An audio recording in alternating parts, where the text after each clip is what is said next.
Здравейте! Аз съм Дария Златева и съм родена в София, живея в София, омъжена съм, имам двама тинейджери, момчета. Мога да кажа, че съм щастливо омъжена. От 1989 година съм вярващ човек, съзнателно приех да следвам Христовата вяра, тъй като се случиха доста неща в живота ми, които ме наклониха към това решение. И от тогава до сега не съм съжалявала нито за един момент, че съм приела вярата. И това, което искам да споделям в този канал, е именно това. Моят път с Господа, моите преживявания, мъдростта, която Той ми дава и най-вече Словото Му, защото колкото пъти да чета Неговото Слово, толкова пъти получавам много неща, за които дори не съм подозирала. Понякога чета за пореден път някоя глава или място или пасаж и всеки път Господ ми дава нещо различно и всеки път го поглеждам от различна гледна точка и просто е невероятно как става така. Канала си го кръстих Емануил. Чудих се как да го кръстя, мислех нещо за библейски беседи, както и да е. Спрях се накрая на Емануил. И да ви прочета откъде идва това име. В Исаия, 7 глава, има едно пророчество за Исус Христос, което гласи следното. Затова сам Господ ще ви даде знамение. Ето, девица ще зачене и ще роди син и ще го нарече Емануил, което означава Бог с нас. Харесвам и значението на това име Бог с нас. И не само самата дума Емануил звучи много красиво и нежно.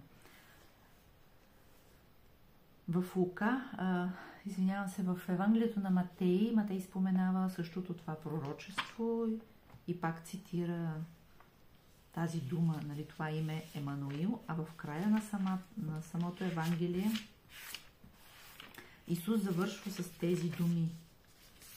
Сега ще ги прочита.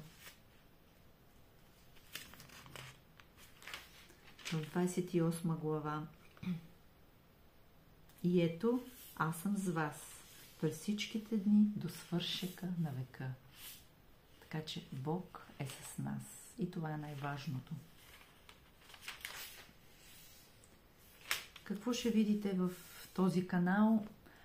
Имам голям интерес към последното време, към пророчествата на Даниил, към откровението. Постоянно ги чета, постоянно размишлявам. Слушам много видеа и гледам много неща, които са на английски език и които се разпространяват в интернет. Разбира се, не е безкритично, всичко сравнявам с Библията. Някои неща приемам за верни, други неща се съмнявам. Не са ме убедили още. Просто изпитвам всичко много. Може би това е една от силните ми страни, че много трудно приемам нещо за истина. Трябва да го изпитам, трябва да го подложа на съмнения, да го обстрелям от всичките страни с всякакви доводи и аргументи. И ако в крайна сметка устои, значи е истина. Защото истината устоява на всичко. Тя не се страхува от нападения, от атаки, не се страхува от лъжи, от клевети по нейна посока, защото тя е най-силна. И така. Така че за сега ще видим какво ще очаквате от мен самата, но имам желание да споделям всичко, което знам, което мисля, което Господ ми дава. Пък вече всеки от вас нека си прецени дали това е от Господа или не. Много неща, които са ми интересни, които са полезни, просто не ги намирам на български език.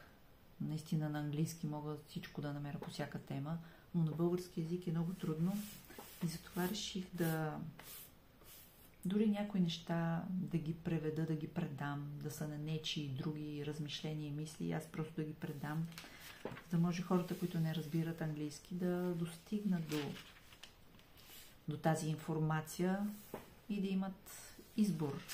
Просто да бъдат насърчени. Може би много неща се случват и в България, на места, в църквите. Може би аз не мога да открия нищо в интернет. Не мога да кажа, но 2-3 пъти съм търсила видеа за последното време, за второто пришествие на Христос, за това какво се случва по земята сега. И 2 пъти ми излизат видеа, които са с автоматичен превод от изкуствения интелект, който се различава. И като отида в канала да видя от коя страна е, какво пише, някаква повече информация, и ми излиза Бразилия. Викам, Бразилия, още повече нито един не говори реален човек, просто е текст, който може да си абсолютно генериран свободно от интернет. Това не го прави неверен, не казвам това, но някак си ти е странно, нали, да слушаш нещо, което не знаеш откъде идва, какво е, що е. И така, за себе си реших, че искам да се представя с лицето си и просто искам да споделям и да говоря по тема, която живо ме вълнува и е най-важното нещо в живота ми. В следващото видео ще ви разкажа малко за себе си или може би паралелно с различни теми, които ще разглеждам, ще вмъквам биография, защото не знам доколко ще е интересно, нали, ако е само биографични данни. Така че ще разберете малко повече и за мен. И така, смятам, че това е нещо, което е смислено, стойностно и дори няколко човека, ако приемат нещо или им действа положително, пак ще си струва усилията. Благодаря ви за гледането.